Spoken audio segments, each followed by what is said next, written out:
हम लोग श्रीमद् भागवतम के दूसरे स्कंद के 8वें अध्याय के 12वें और 13वें श्लोक को देख रहे हैं और हम लोग परीक्षित महाराज के प्रश्नों को देख रहे हैं। अभी तक आपने 5 प्रश्न थे, याद है? जीवात्मा को ये देह मिलता कैसे है, भगवान का स्वरूप जीवात्मा से अलग कैसे है, क्या भगवान का शरीर भी इसी तरह से बस बड़ा मात्र है, गर्भोदकशा विष्णु के बारे ये गर्भोदकशा विष्णु के बारे में पूछ रहे थे। उसके बाद महाविष्णु के बारे में पूछे थे कि प्रलय के बाद वो कहाँ रहते हैं।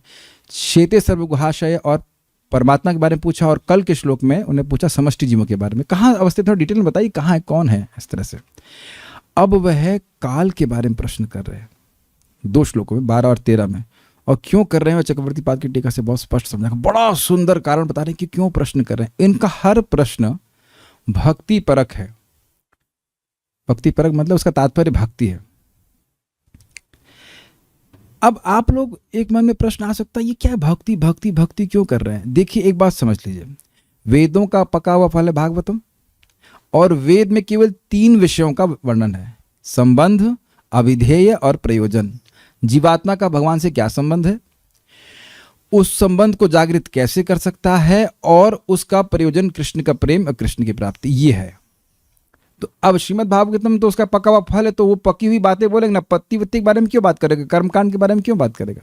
निचोड़ भाग वेद का यही है कि ये 3 विषयों पे बात हो जाए, या तो संबंध या विधेय या प्रयोजन, ये बात है।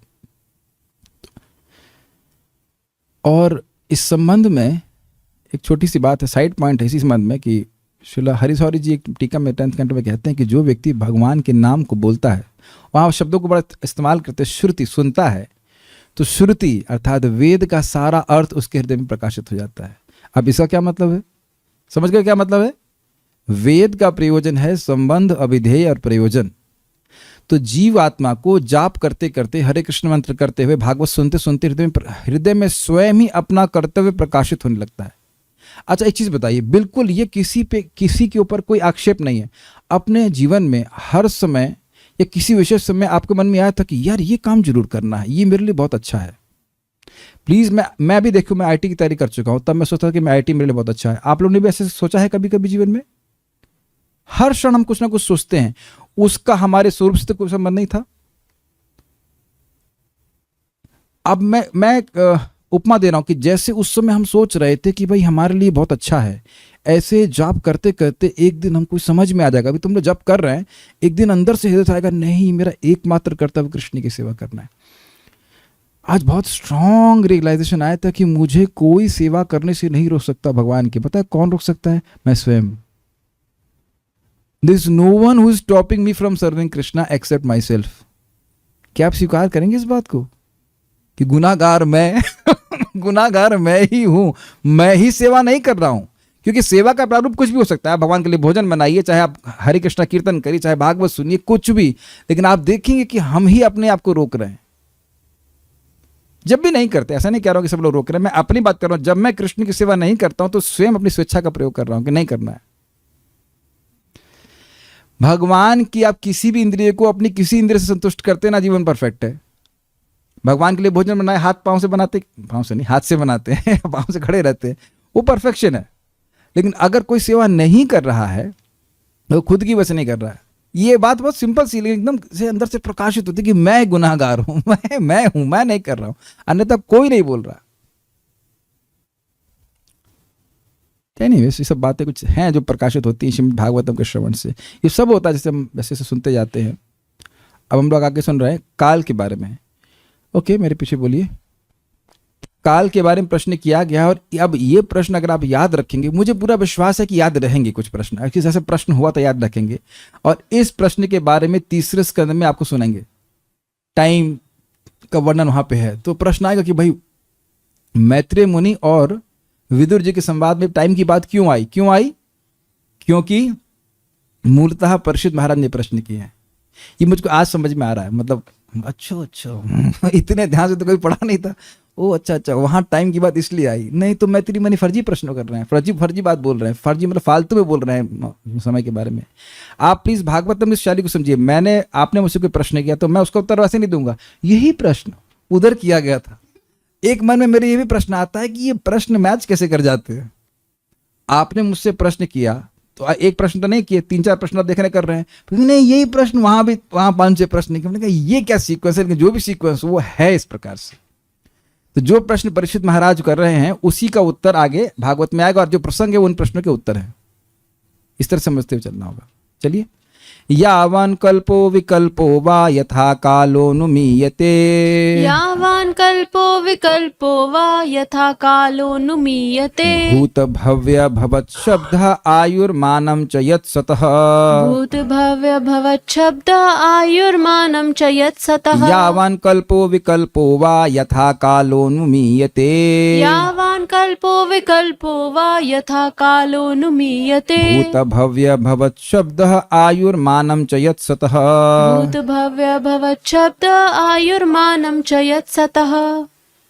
कृपा करके सृष्टि तथा प्रलय के मध्य की अवधि यानी कल्प तथा अन्य गौण सृष्टि यानी विकल्प एवं भूत वर्तमान तथा भविष्य शब्द से सूचित होने वाले काल के विषय में भी मुझे बताएं। किसको भूतकाल कहा जाता है, किसको वर्तमान कहा जाता है, किसको भविष्य कहा जाता है, इसको भी बताइए। साथ ही ब्रह्मांड के विभिन्न लोकों के विभिन्न जीवों यथा देवों मनुष्यों इत्यादि की आयु की अवधि के विषय में भी मुझे बताएं। समझ में आया? ये तो बात जानते हैं, ब्रह्मा जी कितना जीते हैं, ब्रह्मा अपनी आयु के बराबर जीते, उन्हीं के रेफरेंस पर सब लोग जिंदा रहते हैं। हम लोग 60 साल, सॉरी 60 तो अभी आ गया, 60 नहीं मतलब 100 साल। आपकी आयु बहुत ज्यादा है। आपके एस्ट्रोलॉजर ने बोला होगा कितना, 81 साल, फिर भी 19 साल कम स्टैंडर्ड से। 100 साल जीना चाहिए, फिर भी बहुत ज्यादा है, कितना 81, अरे बहुत लंबा जिए। अच्छा, और देवताओं की कितनी है नहीं बता, क्या बता बोल रहे हो, 10,000 साल है ना। उसके बाद और ऊपर जाएंगे तो और लंबी आयु, और फिर ब्रह्मा जी की तो आयु कितने जीरो है हमको आइडिया नहीं उसका, बहुत सारे जीरो है उसमें। 1000 चतुर्युग तो उनका 12 घंटा होता है। अब समझ लीजिए कितने लंबी है। इस प्रकार से वर्णन भागवत में किए जाएंगे।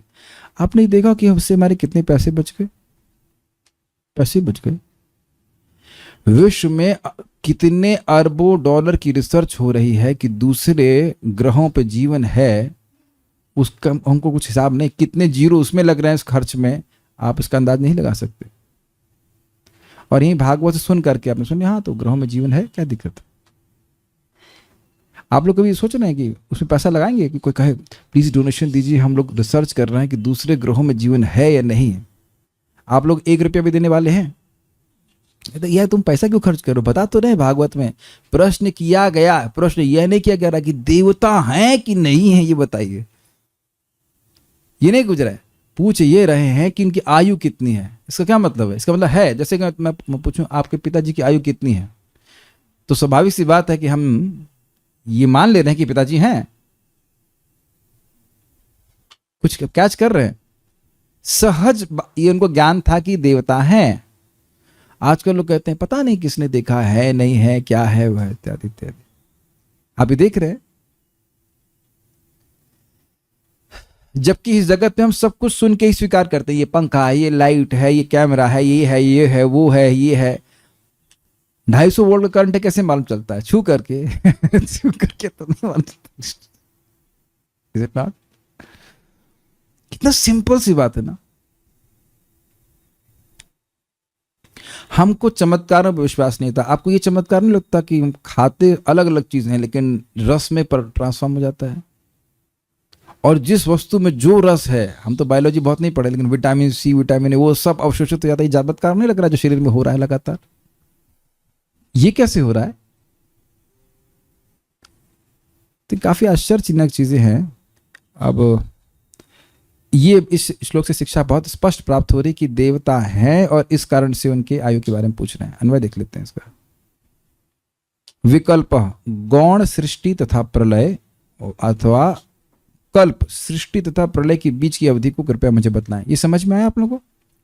देखिए, एक तो सृष्टि हो गई भाई, जो ब्रह्मा जी के जीवन की सृष्टि हो गई, तो उसको भी कल्प कहा जाता है, जानते हैं आप, पूरी ब्रह्मा जी की आयु। लेकिन उस ब्रह्मा जी की आयु में भी आप उनके दिन को भी कल्प कहा जाता है। वैसे उनकी पूरी आयु को महाकल्प कहा जाता है। जब ब्रह्मा जी जन्म लिए और ब्रह्मा जी मर गए, लेकिन ब्रह्मा जी के एक दिन 12 घंटे को कल्प कहते हैं कि नहीं? और उसके बाद प्रलय होती है। तो कल्प मतलब सृष्टि तथा प्रलय के बीच की अवधि। ये समझ में आ रहा है? मतलब कि अगर हम अभी बात करें तो 6 मनवंतर पहले, 7 मनवंतर पहले सृष्टि हुई थी, ब्रह्मा जी ने सृष्टि करी, और उसके बाद प्रलय हो जाएगी। Is it okay? समझते हैं? तो उसके बीच की अवधि को आप कहेंगे ना, तो उसको कल्प कहा जाता है। उसके बारे में पता है कितनी लंबी है? आप बताओ कृष्णलाल माता जी, कल्प कितना लंबा है? अरे अभी तो बताया आपको मैं, ब्रह्मा जी के 12 घंटे को कल्प कहते हैं। अब बताइए कितना लंबा है? 1000 चतुर्युग। और एक चतुर्युग कितने लंबे हैं? सब याद था, सब भूल गए। 43 लाख साल का, याद आ रहा है सब? 43 लाख साल इंटू 1000। तो इतनी लंबी, इतने जीरो हैं कि याद ही नहीं रहता, क्या कर सकते थे? इसलिए मोटा मोटा याद कीजिए। 12 घंटे ब्रह्मा जी के, यानी कि 43 लाख साल, 1000 चतुर्युग, और 1000 चतुर्युग मतलब 43 लाख साल इंटू 1000। इतना ऐसे तोड़ तोड़ के याद कर लेंगे तो याद हो जाएगा। ये है।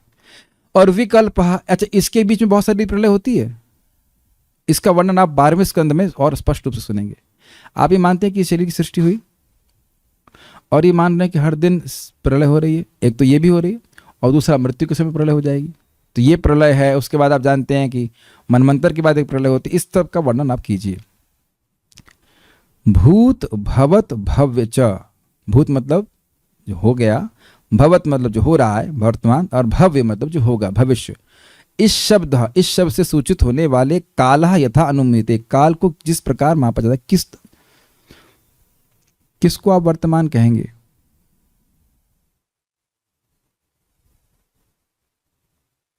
कभी देखो, देख रहे हैं, सोच ही नहीं रहे ना हम लोग।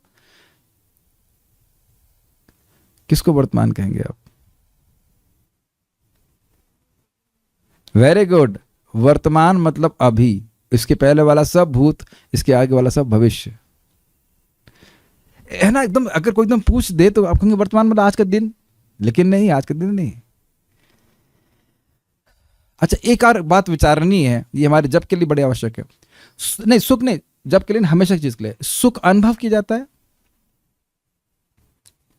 इस पे भी चुप है आप लोग। सुख दुख अनुभव किया जाता है ना, तो सुख जो है वो अनुभव किया जाता है। अनुभव वर्तमान में किया जाता है, अनुभव भूतकाल में नहीं कर सकते, अनुभव भविष्य काल में नहीं कर सकते।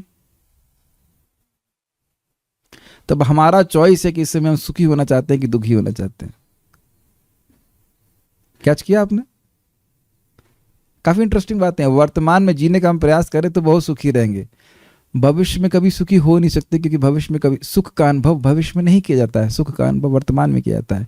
अब एक छोटा सा मैं ट्विस्टर दे रहा हूं गीता से। सुख का अनुभव कौन करता है? वेरी गुड, जो शांत है, जो आत्मराम है, जो इंद्रिया राम है, इंद्रियों को आराम दे रहा है, वो आराम को कह सकते हैं, वो इंद्रिय को आराम देने वाला व्यक्ति सुखी नहीं हो सकता। मोघम पार्थ स जीवति, उसने जीवन व्यर्थ किया। इंद्रिय आराम व्यक्ति को सुख नहीं मिल सकता। लेकिन हमको बहुत बहुत स्ट्राइकिंग है बात कि वर्तमान मीन्स प्रेजेंट, और सारी हमारी प्लानिंग होती है कि भविष्य में हम सुखी हो जाएंगे।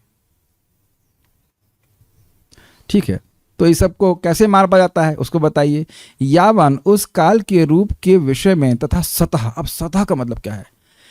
सतह का मतलब रखा गया है समस्त लोगों के जीवों की। ये एकदम नहीं समझ में आ रहा ना। देखिए, आपने सत और असत शब्द सुना होगा। सत मतलब कार्य, असत मतलब कारण। ये सारे कार्य दिख रहे हैं आपको, मेरा शरीर, इनका शरीर, आपका शरीर, सब दिख रहे हैं आपको। और यहाँ पे मनुष्यों के शरीर विविध दिख रहे हैं, और इसी प्रकार से देवताओं के अलग अलग शरीर हैं।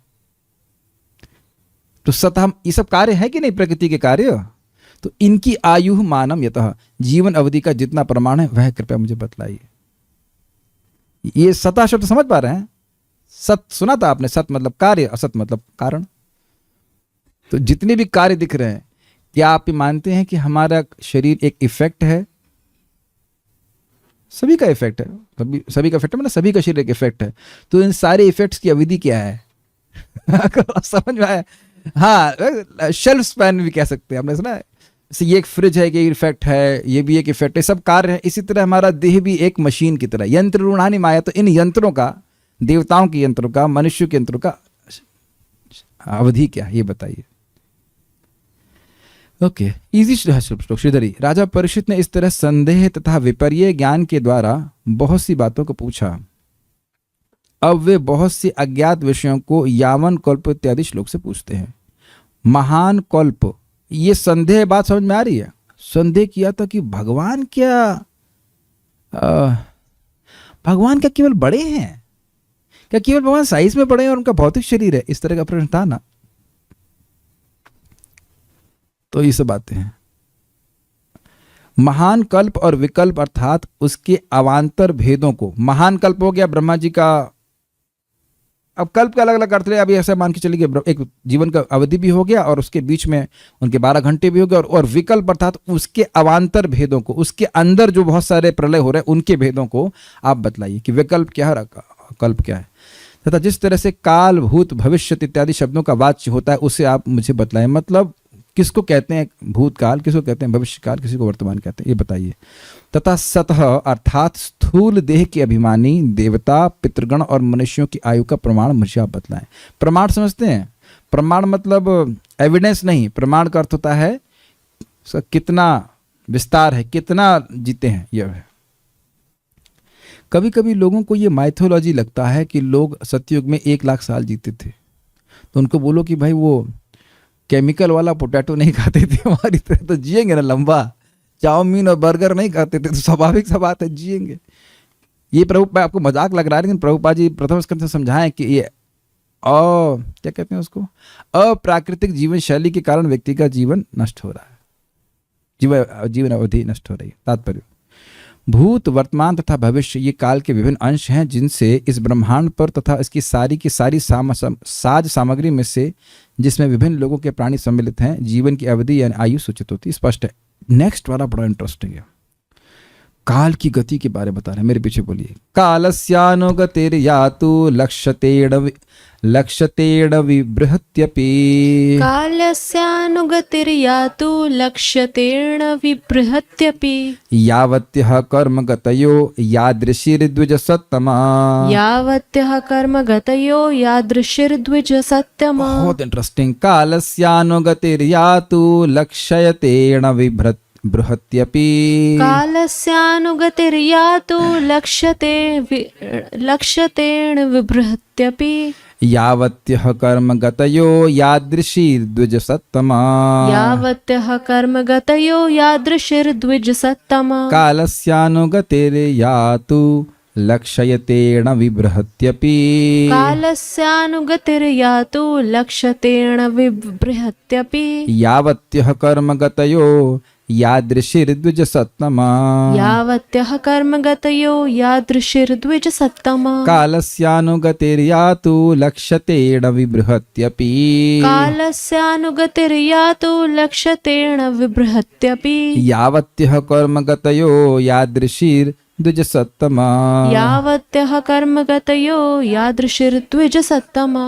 अच्छा श्लोक है ये, बहुत अच्छा, आप देखेंगे इस पे बहुत अच्छा टीका किया गया। हे ब्राह्मण श्रेष्ठ, कौन ब्राह्मण श्रेष्ठ? शुकदेव गोस्वामी, ठीक है। ओके, कृपा करके मुझे काल की लघु तथा दीर्घ अवधियों एवं कर्म की प्रक्रिया के क्रम में काल के शुभारंभ के विषय में भी बतलाएं। हे द्विजसत्तमा, हे ब्राह्मण में शुद्धतम, कालस्य या तो अणवी बृहति अपि अनुगति, शाश्वत काल की जिस रूप में अणवी, अणुवी, अब समझ में आ रहा है? अणु, अणु मतलब क्या होता है? छोटी। अणवी मतलब छोटी, लघु, तथा बृहति विशाल। बृहत तो आपने समझा होगा, बृहत मतलब विशाल होता है। अपि अनुगति प्रवृत्ति है, प्रवृत्ति है, छोटा काल का समय, और उसको बताया गया है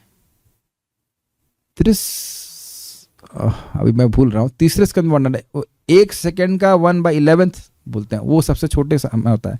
मैं अभी स्मृति से बोल रहा हूँ, कुछ मिस्टेक हो सकता है, उसको वहाँ देखना होगा एग्जैक्टली। वो सबसे छोटा समय है जिसमें कुछ परमाणु आकर के मिलते हैं, उतना समय को सबसे छोटा माप बोला जाता है समय का, ऐसा कुछ बता रहे हैं। मैं अभी एकदम बहुत स्मृति से बोल रहा हूँ, देख करके बोलना होगा। और सबसे विशाल काल क्या हो गया? ब्रह्मा जी की परम आयु। ऐसे काल शाश्वत है, लेकिन काल का प्रभाव कैसे दिख रहा है? आप मेरी बात समझ रहे हैं? काल शाश्वत है, लेकिन काल का सबसे छोटा प्रभाव और काल का सबसे बड़ा प्रभाव अगर है तो वो क्या है? किस प्रकार से वह प्रभावित कर रहा है जगत को, ये बोल रहा है। कर्मगतः, कर्म के अनुसार, यावत्यः जितनी, समझ में आया? कर्मगतः कर्म के अनुसार जो गति, जो डेस्टिनेशन लोगों को प्राप्त होने जितनी प्रकार की है वो बताइए। आदमी कर्म कर रहा है, कोई जानवर को प्राप्त कर रहा है, कोई देवता को प्राप्त कर रहा है, कोई यहाँ प्राप्त कर रहा है, वो प्राप्त कर रहा है, वह सब बताइए। यादृशी जिस प्रकार की गतियां होती हैं, विभिन्न जितनी गतियां हैं और जिस प्रकार की हैं, जितनी भी नंबर 4 है, उसके प्रकार क्या है? Various forms of that also. भाई ये कर्म करने से 4 प्रकार की गति होती है। जैसे देखिए वैष्णव मुक्ति होती है। वैष्णव मुक्ति कितनी प्रकार की होती है? 4 प्रकार की होती है। अब समझ में आया? वैष्णव मुक्ति कितनी होती है? 1। उसके प्रकार कितने हैं? 4। तो कितनी कर्म गति है? मान लो कोई कहे कि भाई देखा जाए तो अगर भेद देखें ऐसे समझिए, अधोगति, मनुष्य गति और देवगति। ऊर्ध्वम गच्छन्ति सत्वस्थ, मध्ये तिष्ठन्ति राजस, जघन्य गुण वृत्तिस्थ, अधो गच्छन्ति तामस। 3 वृत्तियां हैं। जो सत्वगुणी है वह देवता बनेंगे, जो रजगुणी है वह मनुष्य बनेंगे, और जो तमगुणी है वह पशु बनेंगे। ये सुना आपने भगवद गीता से? तो ये 3 प्रकार की गति हो गई कर्म के अनुसार। क्लियर? अब इसके प्रकार होगा कि नहीं? कौन सा पशु बनेगा? छिपकली बन सकता है, कुत्ता बन सकता है, और राक्षस बन सकता है, असुर बन सकता है। ये सब निम्न गति हो गई। एक गति के प्रकार हो गए। मनुष्य में सब एक ही जैसे होते हैं, 4 लाख प्रकार के मनुष्य होते हैं, तो वहां भी 4 लाख प्रकार हो गए। और देवताओं में क्या केवल एक ही प्रकार के देवता होते हैं? अलग अलग प्रकार के देवता बन सकता है। तो इस प्रकार से कितनी गतियां होती हैं कर्म से, और उसके प्रकार क्या, यह भी बताइए। अब आप लोगों के मन में प्रश्न नहीं आ रहा कि इसका भक्ति से क्या संबंध है? कहीं को पूछ रहे हैं। इसको विश्वनाथ चक्रवर्ती ठाकुर जी बहुत सुंदर तरह से समझाए। आप देखेंगे हम बड़ा प्रसन्न हो जाएगा क्या एंगल वो देते हैं। अब देखना भी इसको। लक्ष्यते अनुभव की जाती है, उसे कृपया बताइए उसका लक्षण क्या है श्रीधरी। इससे पहले काल के अनुमान के प्रकार के विषय में पूछा गया। कितना प्रकार काल होता है, इसकी अवधि के बारे में बताया, पूछा गया था। अणवी बृहत्यपि। अब काल विशेष के विषय में राजा परीक्षित प्रश्न करते हैं। अनुगति अर्थात काल की जो सूक्ष्म तथा स्थूल जो 2 प्रकार की प्रवृत्तियां होती हैं, उसे आप बतलाइए। किस प्रकार से? अणवी और बृहत्यपि तो अभी है, मतलब छोटी और बड़ी, किस प्रकार से काल प्रभावित कर रहा है। 10 मिनट में दाल पकती है, ऑलमोस्ट 15 मिनट में। 10 मिनट में दही पकता है। समझ आ गया? अब समझ आ रहा है कुछ अणवी और बृहत्यपि का मतलब? नहीं समझ आ रहा? 10 मिनट में बच्चे पैदा हो जाते हैं। सब काल के प्रभाव में होता है कि नहीं? और 10 ही मिनट में हम लोग शुद्ध भक्त बन जाते हैं।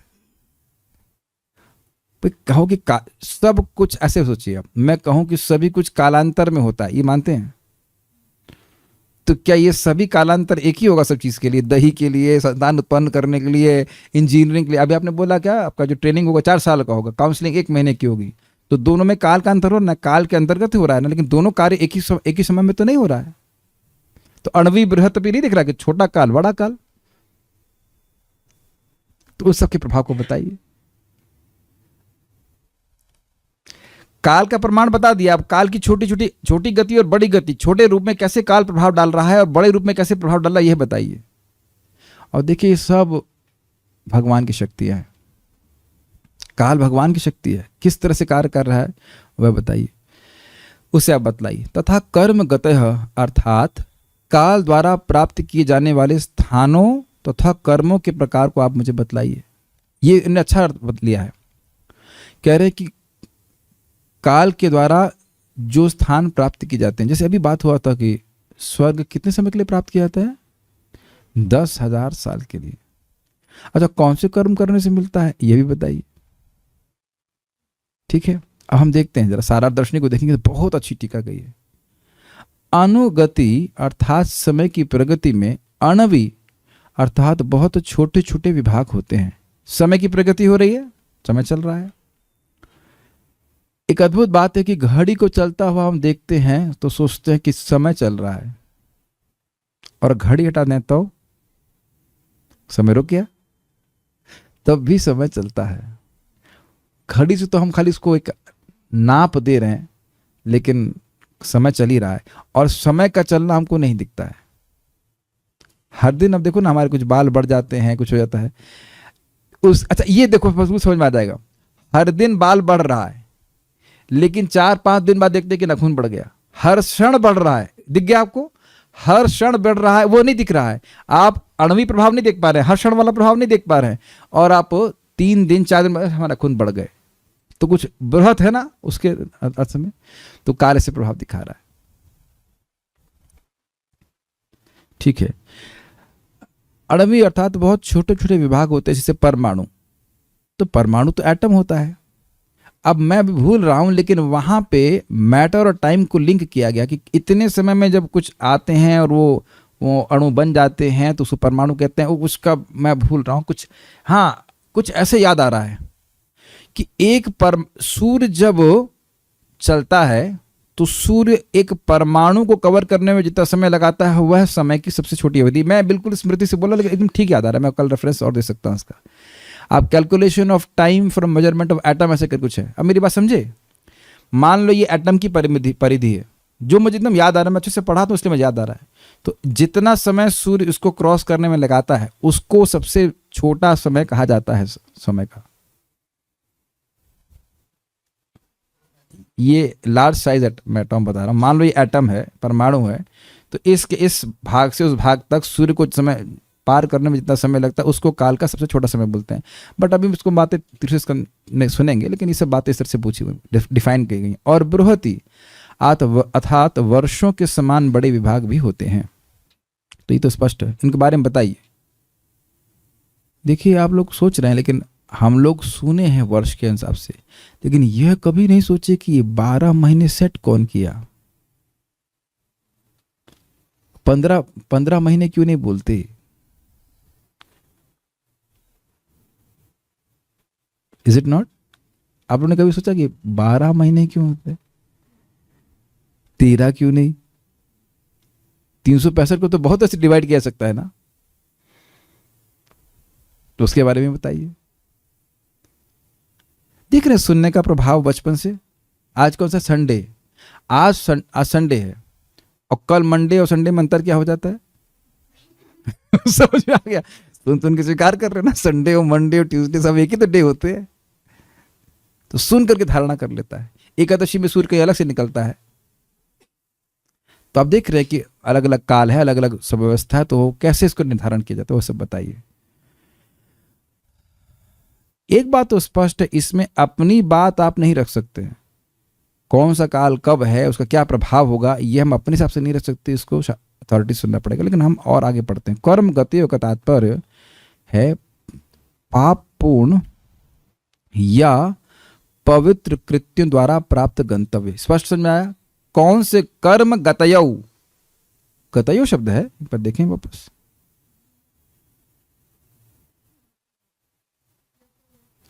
गतयो है, गतयो है, नहीं वहां पर स्पेलिंग मिस्टेक है। कर्म गतयो का तात्पर्य पापपूर्ण या पवित्र कृत्यों द्वारा प्राप्त गंतव्य। दो ही कर्म होते हैं, पाप होता है या कर्म पुण्य होता है। इन दोनों के अनुसार क्या प्राप्त होता है। यादृशिक अर्थ है यादृश, अर्थात किस प्रकार का। कर्म द्वारा प्राप्त सभी स्थान अंततः ये रुक जाइए, पहले इसको यहां पे समझ लीजिए। पाप किया तो अब एक ही प्रकार का पाप नहीं होता है। इसको हम लोग सुनेंगे 5वें स्कंद के आखिरी अध्याय में, और तीसरे स्कंद में कुछ सुनेंगे, लेकिन 5वें तो बड़ा स्पष्ट होता है। ये पाप करता है तो इस नरक में जाता है, ये पाप करता है तो उस नरक में जाता है। तो पाप का फल है नरक, और उसके प्रकार जो हम समझ रहे हैं वहां शायद 29 प्रकार के प्रकार नरक दिए गए। 29 फ्लैट है, 28 है, मैं ठीक से याद है, 28 से 29 से कुछ था। तो ये हो गया ना वर्णन पाप का। और पुण्य का भी इस प्रकार से आपने सुना ना था, वो जब जम्बूद्वीप आदि का वर्णन हो रहा तो विभिन्न प्रकार के स्वर्गों का वर्णन हो रहा है। बीला स्वर्ग और ये स्वर्ग और वो स्वर्ग, तो जो पुण्य करता है वो स्वर्ग की प्राप्ति करता है। तो उसमें भी अलग अलग प्रकार हो गए। आप जरा देखिए, पूछ क्यों नहीं। कर्म द्वारा प्राप्त सभी स्थान अंततः समय के छोटे और बड़े विभाजनों द्वारा निगल लिए जाते हैं। देखिए ये कहते हैं ना, बहुत दूर की कौड़ी लेके आए, अद्भुत टीका है। ये दो प्रश्न सभी कर्मों के प्रति उदासीन होने के लिए शुद्ध भक्ति के लिए उपयुक्त हैं। अब समझ में आया कि भक्ति कैसे, हमको बहुत अच्छा लगा, वाह क्या टीका है। आप लोग, मैं नहीं समझ रहा कि अब स्वर्ग जाने के लिए कुछ इच्छा कर रहे हैं। देखो भक्त लोगों की ज़्यादा भौतिक इच्छा तो होती नहीं, घर में थोड़ा एसी लग जाए, थोड़ा खाने पीने में ऐसे इच्छा होती, थोड़ा बहुत मकान मिल जाए, लेकिन स्वर्ग जाना चाहते हैं। स्वर्ग कौन जाना चाहता है? वस्तुतः भक्ति करने वाला व्यक्ति वो घर ही मेंटेन कर ले, वही बहुत भारी लगता है। नहीं ये सफाई करो वो सफाई करो, जब कब करेंगे बताइए। मैं तो प्रैक्टिकल गृहस्थ भक्तों को भी देख रहा हूँ, जो लोग जब अच्छे से करते हैं, उनको घर में रह रहे हैं, बेसिक सुविधा चाहिए वो रह रहे हैं, लेकिन कभी मन में संकल्प भी नहीं आया वो कि भाई स्वर्ग भी देखेंगे, स्वर्ग कहाँ कैसा होता है। हम तो पूरे कॉन्फिडेंस से कह सकते हैं कि जो लोग भक्त गंभीरता से नाम जप कर रहे हैं, उनके ये भी संकल्प नहीं आया कि अमेरिका कैसा होता है। कुछ भी इच्छा नहीं आती इस प्रकार की। चाहे भी हम दिल्ली में वो जो ताज होटल है वहाँ घूमने जाए, हम लोग नाम बोल रहा हूँ तब याद आता होगा, कभी याद आया? कभी नहीं याद आया ना। क्या करेंगे जाकर वहाँ पे?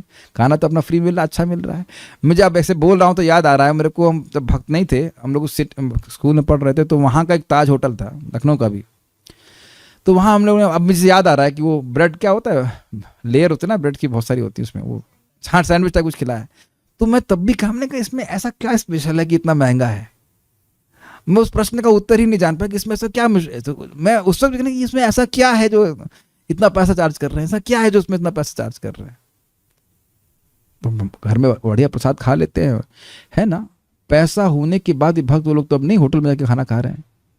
आप यही देख लीजिए कि भक्तों के हृदय में कितनी सब इच्छाएं समाप्त हो गई। और स्वर्ग के बारे में क्यों नहीं इच्छा होती, बताइए क्यों नहीं होती? अरे एक तो भगवान नहीं मिलेंगे, और दूसरा बात है 10,000 साल के बाद फिर नीचे गिरो, फिर मेहनत करो।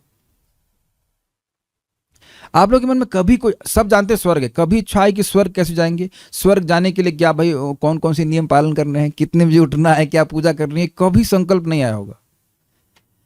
ये जरूर लगता है कि भाई पता नहीं भगवान के पास इस जन्म में जा पाएंगे नहीं जा पाएंगे, पता नहीं भगवान की क्या अच्छा, लेकिन जाने की इच्छा भगवान के धाम की ही है ना। तो ये सब क्यों आया है? आपने और हमने स्वर्ग के बारे में इस प्रकार से सुना है कि स्वर्ग का भी क्षयिष्णु स्वभाव है, वह नष्ट हो जाता है। तो ये अच्छा कब नष्ट हो जाता है?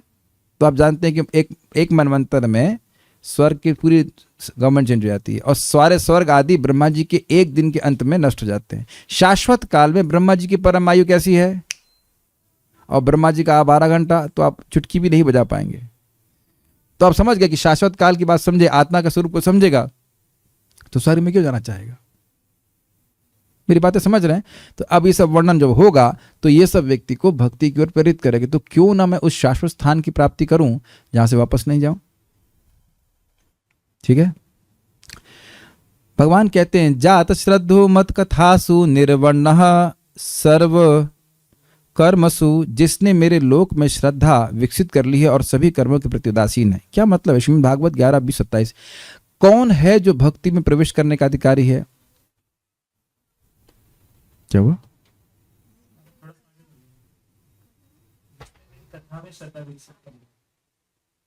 मैं लोग बोल गया क्या? सॉरी। जिसने मेरी कथा में श्रद्धा विकसित कर ली है और सभी कर्मों के प्रति उदासीन है। इसका मतलब क्या है? क्यों वहां पे कोट किया गया? देखिए, अगर कोई व्यक्ति स्वर्ग जाने की इच्छा रखता है तो कर्मकांड करेगा। भक्ति करके तुम स्वर्ग क्यों जाना चाहोगे? भक्ति करके भगवान के पास जाएंगे। इज इट नॉट शाश्वत स्थान है? जो बुद्धिमान है। तो अब जो कर्म कांड कर रहा है उसकी रुचि कर्म कांड में है। भगवत गीता का 9वां अध्याय का एक श्लोक है, त्रैगुण्य विषया वेदा निस्त्रैगुण्य ना, एक और श्लोक है, भूल रहा हूं अभी वो। इसके अलावा और कुछ नहीं है, ऐसा बोलते हैं। नास्ति वादिना, कहाँ 9वें अध्याय का क्या है? नहीं हो, वो स्वर्ग में जाते हैं, उसका फिर नीचे गिरते हैं, फिर स्वर्ग में जाते हैं, फिर नीचे गिरते हैं, ऐसे रहता है उनका।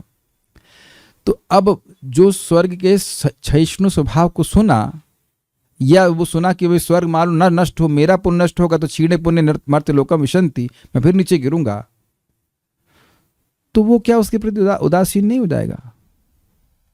एग्जाम्पल समझिए आप, बड़ा इंटरेस्टिंग है।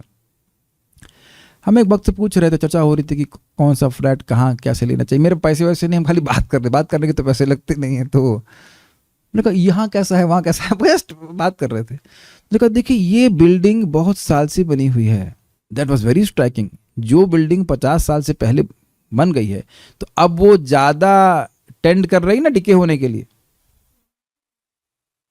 तो आपको पता है कि मान लो ये बिल्डिंग 10 साल में ढह जाएगी, तो उसको तो नहीं खरीदेंगे ना। समझ में आ गया कि नहीं?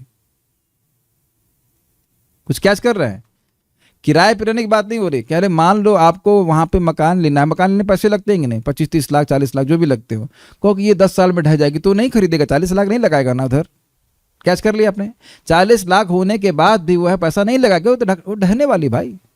या कोई कह दे, जिस क्षेत्र में हम रहते हैं अभी, यहाँ पे किराए पे रह रहे हैं, तो वहाँ लोग ऐसा बोलते हैं कि भाई ये प्रमाणिक नहीं है, मतलब सब वहाँ पे लोग खरीद रहे हैं, बेच रहे हैं, लेकिन एमवीडी द्वारा वो अप्रूव नहीं हो सकता, ये घर कभी भी तोड़ दी जाए। तो हमने कहा हमें तो कोई चिंता नहीं, किराए पर तोड़ दी जाएंगे, कहीं और पहुँच जाएंगे, कोई दिक्कत नहीं है।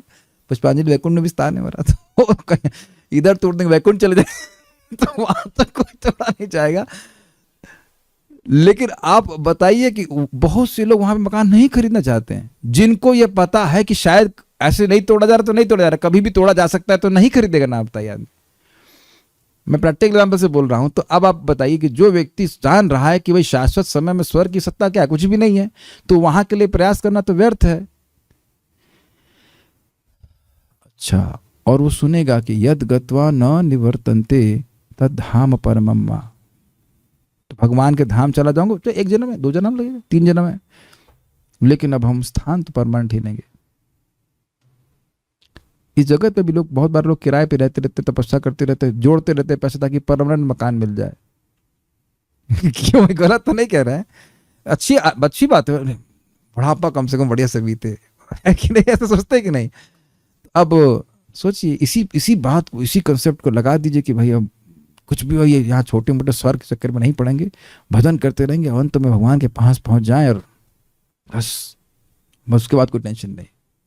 तो ये सब भक्ति करने के लिए प्रेरित नहीं करेगा आपको। काल की गति, काल के बारे में बताया जा रहा है, ये क्षयिष्णु है, तो ये व्यक्ति को उदासीन कर देगा कर्मकांड के प्रति। और बात ध्यान रखिए, भक्ति स्वर्ग प्राप्ति करा सकती बड़ी आसानी से। भगवद गीता के 18 अध्याय को पारायण करिए, 5 श्लोक करेंगे, उसी से मिल जाएगा। तो अब एक कथा तो आपको पता ही होगी कि देखिए, प्रैक्टिकल देखिए, इंद्र 100 अश्वमेध यज्ञ करके राजा बने, ठीक है, और एक व्यक्ति वहां पहुंच गया और इंद्र को उतार दिया, उसका दिमाग खराब, इसने कोई पूजा नहीं करी, मुझको मेरे ही चेलों ने उतार दिया, उनका दिमाग खराब हो गया, ये क्या हुआ, ये क्या हुआ। भारत में आए एक ब्राह्मण से मिलते हैं तो कहते हैं वह भगवद गीता के 18वें अध्याय का पारायण करता था। तो वह भी पारायण करने लगे और उनको भगवान की धाम की महिमा समझ में आई, तो अब दोबारा स्वर्ग प्राप्ति के लिए प्रयास नहीं किए। नहीं तो नॉर्मली स्टोरी में आप क्या सोचेंगे, हाँ अब वह भी पारायण किया और स्वर्ग प्राप्ति का प्रयास किया, उसने नहीं किया, उसने सीधे वैकुंठ की प्राप्ति करी। और वो व्यक्ति भी जो स्वर्ग प्राप्त किया वह भी भगवान की भक्ति करके आगे फिर भगवान के पास चला गया। तो हम लोग जब इस कथा को सुनेंगे तो फिर हम लोग स्वर्ग प्राप्ति के लिए हरे कृष्णा या भगवद गीता तो नहीं पढ़ रहे हैं ना। आप देखिए, जो चीज यहाँ लिखी की जा रही है, आप सब लोग कर्मकांड के प्रति उदासीन हैं कि नहीं, बताइए। मैं कहूँ कल हमें कर्मकांड यज्ञ करेंगे तो कोई नहीं आएगा, कहो आप ही कर लेना अपने आप, कोई दिक्कत नहीं है। इज इट नॉट, कौन करने वाला है? तो आप ये दिखाइए, इस समय आप स्वयं कर्मकांडीय यज्ञों के प्रति उदासीन हो गए कि नहीं हो गए? बिल्कुल हो गए। क्यों हो गए? क्योंकि आपने इनकी रेंज कहां तक है ये देख लिया, बस ये रेंज तो स्वर्ग तक है, स्वर्ग तो नष्ट हो जाएगा, फायदा क्या? इतनी मेहनत करके मरो, उसके बाद। जैसे आज मैं एक भक्त को बोल रहा था, अब पुण्य समझते हैं, पुण्य हाँ पुण्य होता है, दान करने से पुण्य होता है। हमने पूछा कि आप कैसे पुण्य करते हैं, दान पुण्य कैसे करते हैं? कहा दान, अच्छा, यज्ञ, हाँ यज्ञ। तो हमने कहा भाई देखो, हरे कृष्णा बोलना आसान है कि दान करना आसान है? तो पहले तो उनको समझ में नहीं आया, फिर नारद प्रिय समझा रहे थे, भाई दान करने के लिए पैसा नहीं कमाना पड़ेगा, दान तब देंगे ना जब पैसा आएगा, तो पैसा कमाना तो बड़ा परिश्रम है, हरे कृष्ण बोलने में तो कोई परिश्रम नहीं है। और फिर उनको श्लोक अप्लाई कर दिया उसके ऊपर, गो कोटि दानव ग्रहणे का गहू। अच्छा, आज हमको संकल्प करके गए कि कल से 16 माला करेंगे। वाह, अब करें या ना करें हमको पता, हम तो चाहेंगे करें, लेकिन मान लो 16 नहीं करे, आज 8 भी किया तो भी कितना पुण्य इकट्ठा कर लिया, कोई हिसाब है? तो जब ये सब बात सुनेगा तो आप कर्मकांड के प्रति उदासीन नहीं हो जाएंगे, भक्ति की महिमा सुनेंगे तो उदासीन नहीं हो जाएंगे। ये सब बातें हैं। तो कर्म की गति, और अब आप भक्ति कर रहे हो तो कहां पहुंचोगे, ये कर्म कर रहे हो तो कहां करो, सब चीज आ जाएगा ना उसमें। ये सब सुनेगा तो व्यक्ति इन चीजों के प्रति उदासीन हो जाएगा। एक दूसरा, भगवान की कथा के प्रति आसक्त होगा। तो जो कौन व्यक्ति भगवान की भक्ति में योग्य है, जिसको भगवान की कथा में रुचि है, उसे कथा सुनने में अच्छा लगता है, और ये सब की एक कर्मकांड वगैरह में कुछ नहीं करना है, ये व्यक्ति भक्ति के लिए योग्य है। तो इसलिए कह रहे हैं कि ये सब कथाओं के द्वारा व्यक्ति को भगवान की महिमा समझ में आएगी, कथा की महिमा समझ में आएगी, और इस कारण से वो भक्ति में आने के लिए अधिकारी बन जाएगा। इसलिए सबका वर्णन कीजिए। समझ में आ रहा है ना? प्रभुपाद जी का तात्पर्य है, वो लिखा नहीं है लेकिन है, प्रभुपाद जी का तात्पर्य है जिस लोक में हम रह रहे हैं उसमें भी जब तक कोई अनुपातिक रूप से उत्तम कर्म नहीं करता तब तक उसे समाज में अच्छा स्थान प्राप्त नहीं होता। कोई व्यक्ति उच्च न्यायालय के न्यायमूर्ति की कुर्सी पर बिना उस पद के लिए योग्यता के बल प्रयोग से नहीं बैठ सकता। काफी इंटरेस्टिंग है। आप में से कोई कोर्ट गया है? भगवान ना करे कोई जाए, लेकिन ऐसे देखने के लिए दर्शनीय स्थल के रूप में नहीं गए हैं? हम लोग की धारणा होती है कि कोर्ट में वो बहुत ऊंचे स्थान पे बैठते होंगे। ऐसा कुछ नहीं, सिंपल सी एक सीट होती है, उसमें बैठ जाते हैं। तो हम भी जाके बैठ जाए, क्यों भाई? तो समान इंसान है। नहीं, उसके पीछे बहुत योग्यता है उस सीट के पीछे बैठने के लिए। इस जगत में आप देखते हैं कुछ भी सीट पे, आप किसी भी सीट पे बैठे हैं, किसी भी सीट पे, मतलब ऐसा नहीं कि प्लास्टिक सीट पे, लेकिन ऐसे कहीं किसी अवस्थान में बैठे हैं तो आप उसके लिए योग्य है तब ना बैठे हैं, ये बात बोल रहे। तो कर्म गति एक प्रभुपाद समझा रहा है। इसी प्रकार जब तक इस जीवन में उत्तम कर्म नहीं किए जाते तब तक उच्चतर लोकों में प्रवेश नहीं हुआ जा सकता। अब ये प्रभुपाद क्यों बोल रहे हैं? प्रभुपाद आक्षेप कर रहे हैं उन लोगों पे जो सोच रहे हैं कि रॉकेट के द्वारा हम चंद्रलोक पहुंच जाएंगे और वहां से देख लेंगे। नहीं तो वहां कुछ नहीं है। अरे यहीं देखो ना कि हम देवताओं को नहीं देख पाते, देवता यहीं घूमते हैं, देवता भी नहीं देख पाते, भूत प्रेत भी नहीं देख पाते। भूत प्रेत देवताओं से लोअर होते, उनको भी नहीं देख पाते। तुम उनका घर देख पाओगे? नहीं देख पाएंगे। कुछ लोगों का सामर्थ्य होता है कि वो देख लेते हैं कि इस पेड़ पे भूत बैठा है, हम नहीं देख पाते। है, मैं एक डिवोटी को जानता हूँ, वो बचपन से ही उनका क्षमता थी भूत देखने की। हम नाम हम नहीं बता रहे हैं लेकिन हैं ऐसे लोग। तो जब हम यहीं भूत प्रेत नहीं देख पा रहे हैं, जो कि होते हैं, भगवान गीता में कहते हैं, तो वहां चंद्रलोक में जाकर तुम अपना कुछ भेज दोगे, समझ जाओगे? ऐसा नहीं होता है। अब आप सब स्पष्ट जानते हैं कि अमेरिका में ऐसा नहीं कि हम तैर के पहुंच जाए वो जगह वहां या आपके पास कोई छोटी सी नाव हो, उसको लेके पहुंच जाए और कहीं हम यहाँ के निवासी हैं, लात मार के बाहर फेंक देंगे, है ना? प्रभुपाद उदाहरणों को देते हैं। उसी प्रकार से बलपूर्वक कोई व्यक्ति स्वर्ग नहीं पहुंच सकता है, ये बात है, जब तक वह पुण्य कर्म नहीं करता। रजो तथा तमोगुणी व्यक्ति केवल इलेक्ट्रॉनिक यंत्रों के बल से उच्च लोकों में प्रवेश नहीं कर सकते। भगवद गीता 9.25 के कथन के अनुसार जो लोग उच्चतर लोकों में जाने के लिए अपने को योग्य बनाते हैं वे वहां पहुंच सकते हैं। इसी प्रकार जो लोग पितृलोक जाना चाहते हैं वे वहां जा सकते हैं। यान्ति देवव्रता देवान पितृन यान्ति पितृव्रतः भूतान यान्ति भूतेज्य यान्ति मद याजिनोपमा। अच्छा प्रभु जी, भूत भी होते हैं? तो भगवान झूठ बोल रहे हैं। भूतान यान्ति भूतेज्य, जो भूतों की पूजा करते हैं वो भूत उनको ही ले जाते हैं अपनी योनि में। ठीक, वहां भी हम तो, हमारे दो का सिस्टम चलता है, हम दो भूतनी, ये भी पूजा कर रहा, तू भी आ जा, तू भी आ जा, ऐसे करके तो पॉपुलेशन कैसे बढ़ेगी? महाराज समझाते हैं वो यमलोक अजामिल के प्रसंग में कि वहां जो यमदूत होते हैं वो भी वहीं से पास आउट होते हैं, ग्रेजुएट होते हैं जो जिनकी पिटाई हो चुकी होती है उन्हीं में से लोगों को बना दिया जाता है। तुम जो है अब अन्यों को मारो, काम कोई अच्छा तो है ना, किसी को दागना काटना कोई अच्छा काम तो है नहीं, उन्हीं में से लोग जो है प्रमोट हो जाते हैं। ठीक इसी प्रकार से इस पृथ्वी पर रहकर जो दशा सुधारना चाहते हैं वे ऐसा कर सकते हैं, और जो लोग भगवान के धाम जाने के काम में लगे हैं वे वैसा परिणाम पा सकते हैं। सतगुण में संपन्न समस्त कर्म, भक्ति युक्त शुभ कर्म, भक्ति युक्त ज्ञान का अनुशीलन, भक्ति युक्त योग तथा अंत में नितांत शुद्ध भक्ति के नाम से जाने जाते हैं। ये थोड़ा समझने का प्रयास कीजिए। भक्ति से मिश्रित कर्म, भक्ति से मिश्रित ज्ञान, भक्ति मिश्रित योग, ये जो कर्मकांडीय लोग हैं या जो अष्टांग योगी हैं या जो ज्ञान योगी हैं, ये लोग जानते हैं कि भक्ति मिला देंगे तो बड़ा एनहांस हो जाएगा हमारा। भक्ति को प्रमुखता नहीं दे रहे, प्रमुखता कर्मकांड की, लेकिन थोड़ा भक्ति मिला देंगे तो बहुत अच्छा हो जाएगा। जैसे हलवा बना रहे, थोड़ी सी इलायची मिला देंगे तो इलायची का हलवा नहीं बन रहा है, फ्लेवर आ जाएगा, बढ़िया आ जाएगा। तो उसी तरह से थोड़ा सा भक्ति, थोड़ा हरे कृष्णा भी कर लेना चाहिए, ऐसे करके ये रहता है। और नितांत शुद्ध भक्ति मतलब जिसमें भक्ति ही साधन है एकमात्र और भक्ति ही उद्देश्य है। तो ये सब अलग अलग गतियों को प्रदान करने वाले स्थान है। यह शुद्ध भक्ति दिव्य होती है और पराभक्ति कहलाती, बाकी अन्य नहीं होती। केवल इसी के द्वारा ईश्वर के दिव्य धाम को पाया जा सकता है, शुद्ध भक्ति के द्वारा। ऐसा दिव्य धाम कोई पौराणिक कल्पना नहीं, अपितु उतना ही वास्तविक है जितना कि चंद्रमा। This is a brilliant statement. मैंने कई बार इसको कोट किया है और अब आप लोगों के सामने है। अब देखो, एक बहुत सिंपल सी बात है, मैं प्रभुपाद जी की बातों को जो सुनता हूं, जो याद रहती है, उसको यथावत बोल देता हूं। अब आप लोगों का विश्वास होगा ना जो मैं क्या बोल रहा था। मैं इसीलिए चाहता हूं कि ऐसे ही आप सब लोग बोलिए जब भी आप प्रचार करें, कि जो बात आपने सुना है उसको यथावत बोलिए। देखिए, हाँ, प्रपद ग्रंथों में है, चंद्रमा है, बाहर जाके चेक कीजिएगा है कि नहीं है। जैसे चंद्रमा है, जैसे सूर्य है ही, उसी तरह भगवान का धाम है ही, और नाम बोलने वाला भगवान के पास जाता है ही। आप लोगों से निवेदन, अगर आपके पास समय हो तो 3-9-15 को सुन लीजिएगा, और फिर भी ना समय हो तो मैं लेक्चर भेज दूंगा महाराज जी का। क्या सुंदर लेक्चर महाराज ने बोला, आज मुझे बहुत अच्छा याद आ रहा था।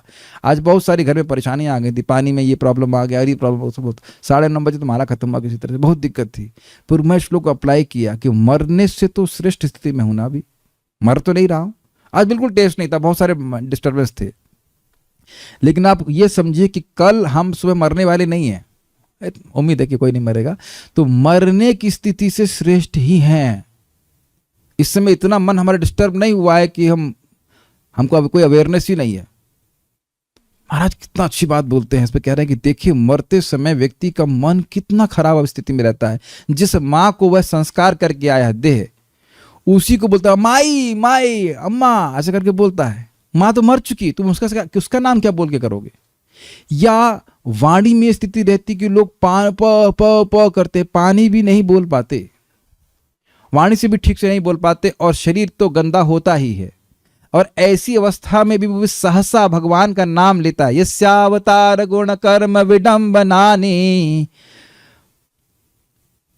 यस्यावतार गुण कर्म विडंबनानि आसु 3:15 देखिए, यस्यावतार गुण कर्म विडंबनानि नामानि आसु विगमे सहसा गृणन्ति तेनैक जन्म शमलम सहसैव हित्वा संयान्ति पावतमतम तमजम प्रपदे। ब्रह्मा जी इस बात को बोलते हैं, मरते समय सहसा, जैसे अभी आप लोग क्लास सुने, सहसा उठ के कहीं और चले जाए। जैसे ना मैं क्लास दे रहा हूं, एकदम से उठ जाऊं, दे रहा हूं, एक धारा में जा रहा हूं, और एकदम से कोई व्यक्ति चेंज कर जाए, मतलब बिना किसी प्लानिंग के, और एकदम आसुविग में प्राण छोड़ते समय शरीर गंदा, मन एकदम डिस्टर्ब, और वाणी भी डिस्टर्ब, और उस वाणी से भी उसने हरे कृष्णा राम कुछ बोल दिया तो तुरंत सारे पापों को त्याग करके भगवान के पास चला जाता है। तो ये सत्य है, ये सत्य है, ये सत्य है भगवान का, बल्कि धाम ही सत्य है। रात में यही प्लानिंग होनी चाहिए, धाम सत्य है, उसके प्रयास सत्य है, और ये सत्य है कि मैं पहुंचूंगा ही। मैं मतलब आप सब लोग। अब ये बात भी सत्य है कि यहां पहुंचेंगे, यहां लगे रहिए, सेवा करिए। अब थोड़ा विचार कीजिए, आप भी कुछ इंस्टीट्यूशन में जाने का तैयार कर रही है, आप लोग भी कभी कुछ ना कुछ किए होंगे। अगर यही संदेह हो कि वो है ये नहीं है, तब हम आईआईटी की तैयारी करते, पता नहीं भैया आईआईटी कानपुर है कि नहीं है। तब कठिना ये बात है कि यहाँ भी विश्वास करता है, आईआईटी से व्यक्ति एमआईटी जाता है, मैसाचुसेट्स इंस्टीट्यूट ऑफ टेक्नोलॉजी, सुन करके जाता है। ऐसा नहीं वो सब लोग वहाँ पे देख करके आते हैं, हाँ अच्छा स्थान है, फिर just not work like that. पूरा विश्वास करते हैं ना सुन करके। तो या तो हम यह कह दें कि गीता भागवत पूरा झूठ है, हम ही सब कुछ जानते हैं, और नहीं तो दूसरा ऑप्शन क्या है, ये पूरा सच है, और ये सच है कि नाम बोला जाएगा तो भगवान की प्राप्ति होगी। अच्छा, इस श्लोक में अगर आप ध्यान देंगे तो एक ही नाम भगवान के धाम की प्राप्ति कराता है। मृत्यु के समय एक ही नाम बोल दिया, बस। बड़ा विश्वास होना चाहिए। आप मेरी बात समझने का प्रयास, कोई टेस्ट में कुछ नहीं है, बस नाम बोला और पार हो जाएगा। तो भगवान का धाम है, और बस हमें कुछ नहीं करना, अपने जीवन के लिए जो आवश्यक है उतना ग्रहण कर लें, स्वस्थ रह जाओ, किसी तरह से नाम जप करने के लिए कम से कम जिंदा रह जाओ, और भगवान की भक्ति करो, और थोड़ा प्रसाद अच्छा मिल जाए खा लीजिए जितना आवश्यक है। सिंपल जीवन, and then you go back to godhead by chanting Hare Krishna. बहुत अच्छी बात है। और हो क्या रहा है, जितना नाम जप करेंगे, जितना श्रीमद् भागवत सुनेंगे, ये विश्वास और बढ़ जाएगा कि ये है, ये है, ये है, और हमको वापस जा रहा है।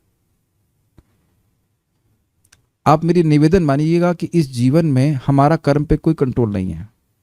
निवेदन में कुछ ये नहीं, तो ये सिद्धांत है, मैं कर्म की बात, मैं निवेदन नहीं कर रहा हूं। Just see your Karma and look at Krishna.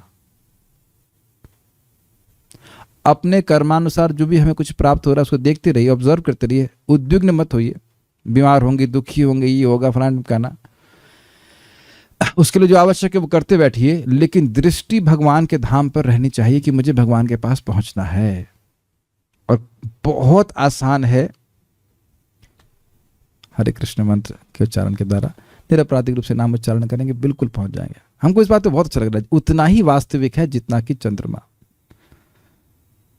ईश्वर तथा ईश्वर के धाम को समझने के लिए मनुष्य में दिव्य गुण होने चाहिए। अब इसका क्या मतलब है, आसुरी गुण वाला व्यक्ति कभी भगवान के धाम की बात नहीं समझ सकता है। यही बात मतलब महात्मानस्तु माम पार्थ दैवीं प्रकृति आश्रिता, जो महा आत्मा हो गए हैं, जो बड़े मन वाले हो गए हैं, उनके मन इतना बड़ा हो गया कि धाम और नाम और भगवान की महिमा उनके हृदय में, अरे जप करने से बहुत लाभ है। तो उम्मीद है सभी महात्माओं की बात समझ में आई होगी। तो ये सब प्रश्न था, हमको बहुत अच्छा बात लगी थी कि इस प्रकार से भक्ति पुष्ट होती, इसलिए काल की गति के बारे में पूछ रहे हैं। कोई प्रश्न तो किसी बात का है नहीं, so will stop here. Shrimad Bhagavatam की जय, श्रील प्रभुपाद की जय, निताई गौर प्रेमानंदे।